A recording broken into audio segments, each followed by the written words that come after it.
Hi hello welcome back to our channel. అమ్మ చేతుల మనవరు అంటే ఈరోజు నా రెసిపీ వచ్చేసి బెల్లం చారు. ముందుగా ఒక గిన్నె పెట్టుకొని అది హీట్ అయిన తర్వాత ఆయిల్ వేసుకొని వేడెక్కిన తర్వాత పోపు దినుసులు వేసుకోవాలి.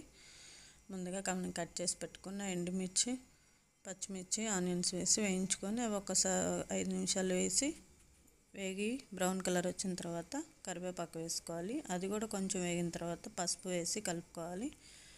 పసుపు వేసి కొంచెం కలుపుకున్న తర్వాత ఆయిల్లో టమాటో కట్ చేసింది వేసుకొని మనం ముందుగా తీసి పెట్టుకున్న చింతపండు పులుసు వేసుకొని కొద్దిసేపు మరిగిన తర్వాత సాల్ట్ వేసుకొని, అలాగే మనం స్వీట్ ఎక్కువ తినాలనుకుంటున్నాం కాబట్టి ఒక 1/2 కప్పు బెల్లం వేసాను. బెల్లం చారు కదా, మరిగిన తర్వాత కొత్తిమీర వేసుకొని సర్వ్ చేసుకోవడమే. అంతే ఫ్రెండ్స్, బెల్లం చారు. నచ్చితే లైక్ చేయండి, షేర్ చేయండి, అలానే సబ్స్క్రైబ్ చేయండి. చాలా అమ్మమ్మ కాలం నాటి బెల్లం చారు friends. Please do subscribe my channel tasty బెల్లం చారు.